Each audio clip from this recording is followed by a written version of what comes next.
Hi Crypto Peeps, hope you're doing well. Today's date is 21st of December 2022 and we've got some great news for you. I mean, there's all kinds of FUD happening in the system right now, but there are some good developments as well going on there, and I think we're approaching the end of the year pretty good position. I mean, it's not where a lot of you want it to be, of course, but you know, the news reflects that Bitcoin is growing well, adoption of cryptos is growing well. So let's have a look at the news and see what we can get for you guys on this.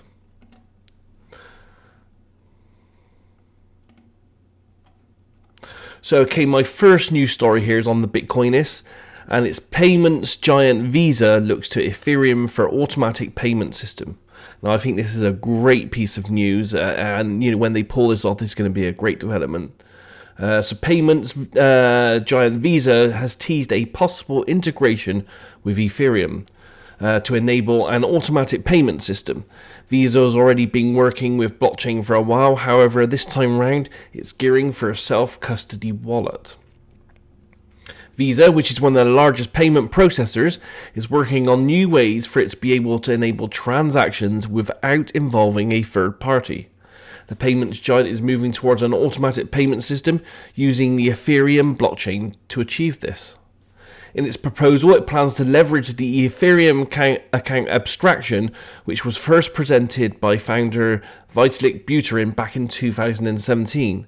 This account abstraction will allow transactions to be verified and validated on the blockchain using programmable validity, according to Visa. This means that instead of hard-coding validity conditions into the Ethereum protocol that would apply to all transactions in a generalized way, validity conditions can instead be programmed in a customizable way into smart contracts on a per-account basis. Basically, Visa plans to create a single Ethereum account that will combine aspects of user accounts and smart contracts to produce a single delegable account, and it tries to take the operations that are used in bank accounts and integrate those into self-custodial wallets, and this will allow for automatic payments. In this way, a merchant, for example, will be able to set up a smart contract that will allow customers to pay automatically from their self-custody wallets. This means bringing automatic bill payments currently only available via traditional finance to a decentralized blockchain system. What this means is you'll have a wallet over here, and this wallet, might be a hard-coded wallet, for example, on a USB key or similar. And you'll be able to make a payment for something online or even offline, and the payment will automatically come out of your wallet and be integrated into your wallet. There won't be any third party going through banks, exchanges, all that kind of thing. So this can be a great move, and this is one of the key steps to mass adoption, and which is what we need for blockchain to be taken seriously and to be used by most of the general public of the planet. So in my opinion, absolutely fantastic news, great moves there. Moving on here, the next story here, we don't hear an awful lot about the Metaverse nowadays. It's taken a bit of a back step because of the FTX scandal and everything else that's going on. But the Sandbox sells $1.6 million worth of virtual land for its network, for its Metaverse. The Sandbox has sold more than 1.66 million worth of virtual land across the map of its Metaverse in the last few weeks. That's not a bad accomplishment considering we're in the middle of a crypto winter, and the company just finished sales of its land where would-be developers purchase plots of virtual space in the Metaverse where they can develop games and other abstractions. These plots of land exist alongside branded experiences, which suggests that consumers believe in the concept of beachfront virtual property, or the notion that land is worth more if it's next to something cool. Land in the Sandbox is transparently represented on public blockchains by non-fungible tokens, or NFTs, which can be uniquely identify their digital ownership. The Sandbox operates on the model of selling valuable real estate where developers can be located near high-value developments, just like in the real world. This kind of land sale has made Sand reach a market cap of $641 million. That's lower than during the crypto boom, and yet it's so valuable that critics have said it's a crazy price for a company that, like its rival Decentraland, doesn't have many users and has been dubbed an empty metaverse.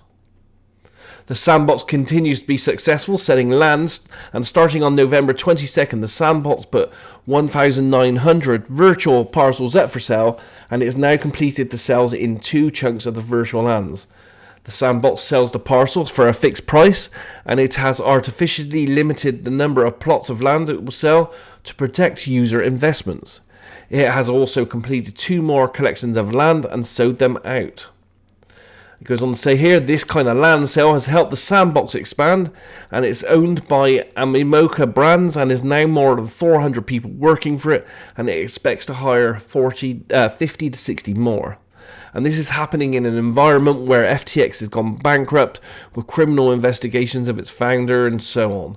So that's great news for them. It seems like they're going places and they're expanding. I got a couple more articles I can show you that actually shows you that some other big brands are hugely moving into the metaverse. So, it's something that's here to stay. It's just moved to the background right now for a lot of people. So here's one of those articles. This is on Finbo. Mercedes-Benz files 5 trademark applications for Metaverse and NFTs. The German multinational automotive corporation Mercedes-Benz Group is taking steps into the digital space with non-fungible tokens, or NFTs, and the Metaverse. The filing with the United States Patent and Trademark Office on December 14th was revealed in a tweet from NFT and Metaverse licensed trademark attorney Michael Kudunis. He goes on to say here, Mercedes-Benz, Mercedes S-Class, G-Class, and Maybach. The filings will include licenses for digital currency, NFTs, retail stores for virtual vehicle parts, and cryptocurrency trading, amongst others. It's worth pointing out this is not Mercedes-Benz's first introduction in the crypto space. Daimler Southeast Asia, part of Mercedes-Benz Group, announced back in July a data sharing network based on blockchain technology. And this is going to leverage the Ethereum Layer 2 network and Polygon. Elsewhere, back in April, Hyundai Motors became the first automaker to issue community-based NFTs. And in May, McLaren Automotive collaborated with MSO Lab to develop unique limited edition McLaren NFTs. And then also, Formula One continues making inroads in the NFTs and the Metaverse after finding trademarks ahead of the Las Vegas Grand Prix circuit, in which is going to happen in November 2023. So as you can see there, lots of people are moving their brands, moving their technologies into the metaverse. So it's something that's coming. It's just not here quite yet. Here's another great article here on TechCrunch. Indian central bank chief warns crypto will cause the next financial crisis if it's permitted to grow. I guess they're not supporting here. The Indian central bank's governor said on Wednesday that it's not at war with crypto, but asserted that cryptocurrencies have no underlying fundamentals and their usage should be prohibited. The RBI governor told a room packed with banking executives and lawmakers that crypto has a huge inherent risk to the macroeconomic and stability of the nation. After the development of the last 1 year, including the latest episode surrounding FTX, he says, I don't think we need to say anything more. Time has proven that crypto is worth what it's worth today. Our main concern with crypto is that it doesn't have any underlying whatsoever, and I think crypto or private cryptocurrency is a fashionable way of describing what is otherwise a 100% speculative activity. Dash said crypto owes its origin to the idea that bypasses or breaks the existing financial system. They don't believe in a central bank, and they don't believe in regulated financial world. I'm yet to hear a good argument about what public purpose it serves, he said, adding that he holds the view that crypto should be prohibited. It should be prohibited because if it's going to grow, say it's regulated and allowed to grow, please mark my words that the next financial crisis will come from private cryptocurrencies, he said. India is among the nations that has taken a stringent approach to handling cryptocurrencies, and earlier this year it began taxing virtual currencies with levying a 30% tax on gains and a 1% deduction on each crypto transaction. Ouch. Not a great supporter there, but as we know, they're in the wrong. On forecast here, retail-owned Bitcoin supply reaches an all-time high. The shares of Bitcoin supply owned by retail investors has reached an all-time high of around 17%, and this is according to blockchain research firms Glassnode and Into the Block. Glassnode defines retail investors as any wallet controlling less than 10 Bitcoin, which is currently worth around about 168,000 for the 10 Bitcoin. Into the Block data also shows that the percentage of Bitcoin supply that hasn't moved for at least a year was also at a record high on Monday, making up nearly 70% of the total. It goes on to say here, not perfect yet, but it's solid for a 12-year-old asset and definitely trending in the right direction, said Will Clement, a blockchain analyst at Reflexivity Research. A rise in the level of retail Bitcoin investors is most closely linked to a rise in the price of the asset, rather than narratives such as distrust in public institutions, banks, or alternative stores of values, according to a November report by the Bank of International Settlements. So that's some good news. There's some good stats. It just goes to show the adoption is happening. It's happening at a slow pace, but it is happening. Next piece of news here, we got to have a bit of FTX news, because it's out there, it's affecting everything in the market, and it will continue to do so well into 2023. So this is on forecast again. FTX says it is over $1 billion in cash assets.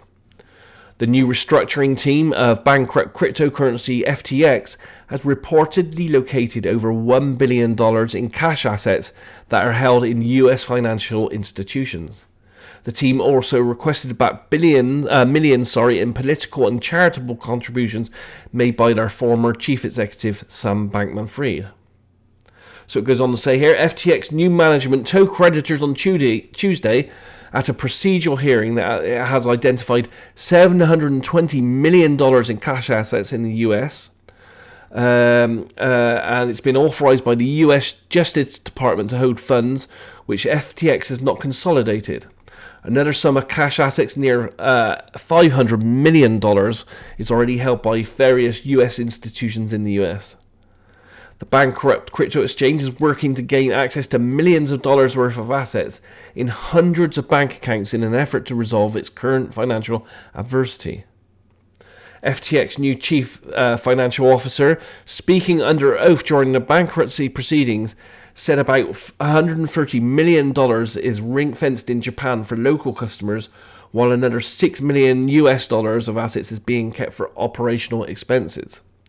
The new FTX team is also asking back for various donations made by Bankman-Fried, who publicly made nearly $40 million in political contributions to the Democratic Party candidates. If the past contributions from Bankman-Fried are not returned voluntarily, FTX will commence actions before the bankruptcy court to require return of such payments. FTX and Alameda Research filed for Chapter 11 on bankruptcy protection on November 11th, and the company's collapse caused users and investors around the world to lose billions of dollars. It's going to be interesting to see what happens there in the courts, and if the Democratic Party is actually going to give back that $40 million. So that's one we'll keep an eye on, and as more develop on that, I'm sure you're going to hear this well into 2023. Next piece of news here on Newsweek, Russia turns to Bitcoin as financial woes worsen. Russia is considering turning to cryptocurrency as it looks for ways to strengthen its finances amid crippling Western sanctions imposed in response to Vladimir Putin's war in the Ukraine. The country's lower house of parliament, the State of Duma, is this week expected to consider a bill that would pave the way towards creating a domestic cryptocurrency market. The legislation would legalize cryptocurrency mining and the sale of cryptocurrency mined from January the 1st, 2023. Askov told Russia's Daily Broadsheet that his committee had already considered the bill and that it has so far received the support of the Ministry of Finance. The move comes as Russia's financial woes are expected to worsen in 2023 amid its sanctions imposed by the EU and the US and other Western allies in response to the war in Ukraine. Russia has been kicked out of the SWIFT global banking system, while Western nations have frozen Russia's access to some of its foreign reserves. The US Treasury has also said it would restrict investors from buying Russia's debt. Askarov was quoted by Reuters as telling local news outlet that the discussion of digital currencies is becoming more prominent in Russia. The topic, he goes on to say here, the topic of digital financial assets, the digital ruble, and cryptocurrencies currently intensifying in society as Western countries are imposing sanctions and creating problems from bank transfers. Interesting news there. The kind of thing happens, in times of conflict when people are squeezed.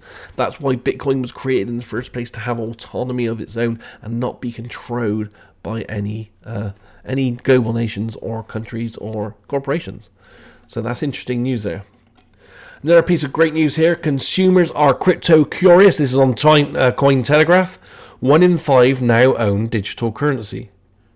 An end-of-the-year report from Accenture showed that despite traditional payment methods dominating many markets, consumers are curious about crypto. According to Accenture's 2022 Global Consumer Payments Report, whilst many consumers still prefer traditional payment methods such as cash or credit card, 1 in 5 surveyed consumers now owns cryptocurrency. For those that hold crypto, 28% the choice to enter the crypto space is due to long-term investment. This is followed by 22% of consumers saying their choice to step into crypto was out of curiosity about the space. The report also highlighted that the effects of recent volatility in the crypto market could slow down their adoption, at least until the market becomes more regulated. Currently, only 23% of respondents said they trust crypto wallets to provide a safe, secure environment for payments and purchasing. It also mentioned central bank digital currencies as an alternative payment method in the future. However, there's still many complications to be worked out. The survey reached 16,000 customers in 13 countries across Asia, Europe, Latin America, North America, and this was done in August and September of 2022.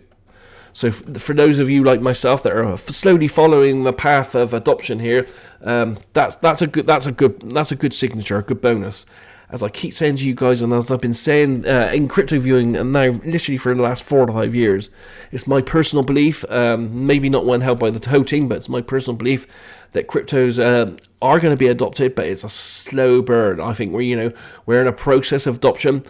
And it's still hard to buy, sell, trade, and move cryptos. So I think it needs another 4 to 10 years of UI, UX, and development and adoption to be fully integrated. So I think it's a slow burn. That's why it's good for us now to be talking about this, to be gathering this news, and to get on it now before anyone else does. So I think this is all great news for us in the end. So now I'm going to move on to video news bites. I've exhausted all my paper news bites. There's more on that on the crypto link that I create my crypto magazine. So have a look at that. I'll leave you a link to that. There's thousands of links in there now that I collect on a weekly basis. So have a look at those. But there's the main video news and that I've gathered for you this week, and some of these are quite interesting. So this is the agenda with Steve Paikin. Is this the end of crypto? It goes on for 33 minutes. It's just an interesting discussion. I quite liked what they were talking about. I don't fully believe all the things that people talk about in these things, but it's good to get different points of view on this. The next one here is on Crypto World. This is CNBC television. This lasts for 11 minutes, and it's Ether rises above $1,200. Grayscale explores returning some investor money, and it's got lots of other bits and pieces in there as well. The next one here, which is good, is always a favourite of mine, Coin Bureau. Fantastic content they put out. Definitely subscribe to these guys. This is general crypto news, talking about Binance, the SBF arrest, USDC, Infinite Energy, and lots more crypto news there. That goes on for nearly 30 minutes, but it's packed full of great information. Another one here on NBC News, and this is a bit of fun out there, but it's just a bit of fun to see how stupid some of these people are. But crypto is not a currency, it's an electronic pet rock, says Republican Brad Sherman. Have a look at that, it's just a bit ridiculous, just to see how out of touch some of these people are. And the final piece of news here, which I found very interesting, is on Jamie Tree. And it's all about Cathie Wood, and she says, I'm changing my strategy towards crypto, and here is why. And it's Cathie Wood on the latest Bitcoin and crypto news and her developments and her falls. And she's a key player in the industry, so it's worth looking to see what she's saying. So that's it for the news. This is pretty much the last one for now during the Christmas period. So have a great Christmas and break, and spend some time with your family. Get away from all this for a few days. Have a bit of fun, eat a lot of food, maybe have a drink or two. But keep wary about what's out there. Keep looking at the news. All the links to every story is down below. Also, if you're new to the channel or if you just come across this, please click, subscribe, comment down below. Hit the notification bell, all that kind of stuff. It helps support us, and we can keep giving you all this content and stuff well into 2023. So have a great year ahead. If I don't see you before the new year starts, I'll bring back the news first as soon as I can in 2023. So have a great time out there, but also be very careful out there. It's a bit rocky at the moment. See you in 2023. It should be a bumper year. Take care. See you soon.